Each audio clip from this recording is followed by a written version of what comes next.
Hello friends, welcome to my channel. आज मैं इस वीडियो में सोलो लेवलिंग के टॉप 10 मोस्ट पावरफुल हंटर्स के बारे में बताऊंगा रैंकिंग वाइज।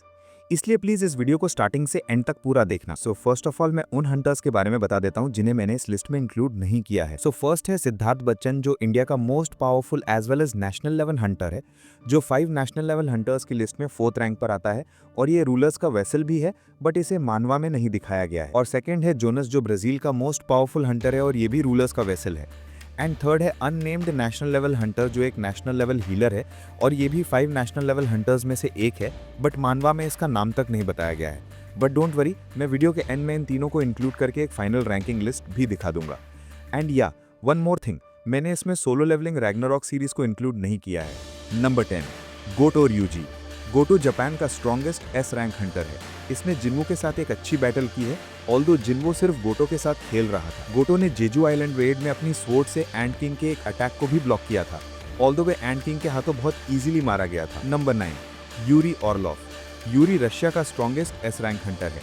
इसने जापान के दो S rank hunters Minoru Hoshino और कनाए तवाता को इमोबिलाइज्ड कर दिया था, यानी फ्रीज कर दिया था, जिससे वे मूव भी नहीं कर पा रहे थे। यूरी ने सन इलहान की प्रेजेंस को भी फील कर लिया था, जिससे सन इलहान भी यूरी को प्रेज करते हैं। नंबर 8, चाहे इन।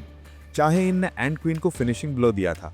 चाहे इन ने सील्ड वर्जन एग्रिस को भी डिफीट किया है और बेरू से भी बैटल की है एंड उसके अटैक को डॉज किया है और बेरू पर अटैक भी लैंड किया है, ऑल्दो बेरू होल्ड बैक कर रहा था। चाहे इन ने इवन आर्किटेक्ट से भी बैटल की है, ऑल्दो ये completely one sided and short battle थी, बिकॉज चाहे इन आर्किटेक्ट के सामने कुछ नहीं कर पाई थी। बट स्टिल आर्किटेक्ट से लड़ना और उसके अटैक से हेवीली इंजोर्ड होने के बाद भी उसके अटैक को डॉज करना, ये सब बहुत बड़ी बात है। नंबर 7, लेनर्ट नियरमैन। लेनर्ट जर्मनी का most powerful S rank hunter है। लेनर्ट जिन्वो की शैडो आर्मी को भी सेंस कर सकता है। जब बीस्ट मोनार्क थॉमस आंद्रे को हरा देता है और उसे खाने वाला होता है, तब लेनर्ट बीस्ट मोनार्क पर अपने एनर्जी ब्लास्ट से अटैक करता है, जिससे बीस्ट मोनार्क को मैसिव पुशबैक मिलता है। ऑल्दो वे उसे डैमेज नहीं कर पाता है, बट बीस्ट मोनार्क को मैसिव पुशबैक देना भी बहुत बड़ी बात है।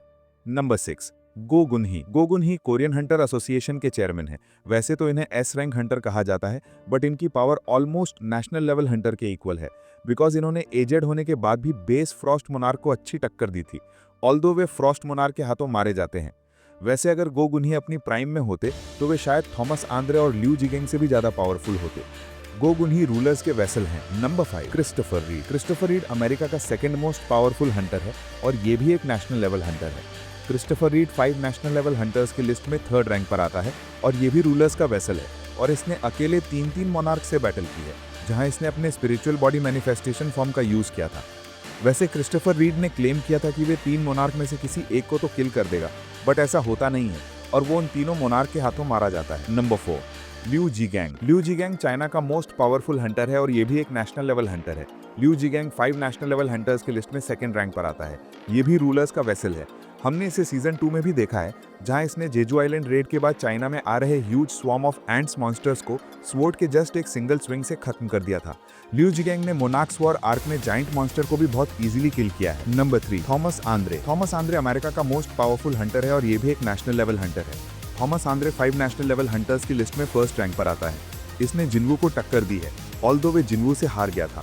थॉमस आंद्रे ने बीस्ट मोनार्क को भी काफी अच्छी टक्कर दी है, बट यहाँ भी वे हार गया था। थॉमस आंद्रे भी रूलर्स का वेसल है। Number 2, Sung Ilhwan. Sung Ilhwan Jinwoo के फादर हैं और ये भी नेशनल लेवल हंटर है, ऑल्दो इन्हें ऑफिशियली ये रैंक नहीं मिला है, but power and feats wise Sung Ilhwan even Thomas Andre से भी सुपीरियर है और ये भी रूलर्स के वेसल हैं। इन्होंने लिटरली जिन्वो को प्रोटेक्ट करते हुए अकेले 2 मोनार्क, बीस्ट मोनार्क और फ्रॉस्ट मोनार्क से बैटल की है और दोनों को डोमिनेट किया है और ये फीट सन इलहान को थॉमस आंद्रे से भी ज्यादा पावरफुल बनाता है। नंबर 1, जिन्वू सन। जिन्वू, अब इसके बारे में क्या ही बताऊं। इसने स्ट्रॉन्गेस्ट हंटर थॉमस आंद्रे को जस्ट बेयर हैंड से डिफीट किया है, जबकि थॉमस आंद्रे अपने रीइंफोर्समेंट फॉर्म में था। जिन्वू ने मोनार्क ऑफ प्लेग्स क्यूरेशा को उसके स्पिरिचुअल बॉडी मैनिफेस्टेशन फॉर्म में किल किया है और जब जिन्वू को शैडो मोनार्क एशबॉर्न की सारी पावर्स मिल जाती हैं, तो वे बीस्ट मोनार्क और फ्रॉस्ट मोनार्क दोनों को उनके स्पिरिचुअल बॉडी मैनिफेस्टेशन फॉर्म में बहुत इजीली किल कर देता है। जिन्वू ने स्ट्रॉन्गेस्ट मोनार्क एंट्रेस, जिसे मोनार्क ऑफ डिस्ट्रक्शन और किंग ऑफ ड्रैगन्स भी कहा जाता है, उसे भी हराया है, ऑल्दो पहली बार उसे रूलर्स की हेल्प लेनी पड़ी थी, बट बाद में कप ऑफ रीइंकार्नेशन से टाइम को रिवाइंड करने के बाद जब जिन्वू डायमेंशनल रिफ्ट में 27 ईयर्स तक सभी मोनार्क से अकेले लड़ता है, तब वे 1-on-1 बैटल में एंटरेस को डिफीट करता है। जिन्वू के पास रूलर्स और मोनार्क दोनों की पावर है, Jinwoo most probably Solo Leveling का सबसे पावरफुल कैरेक्टर है।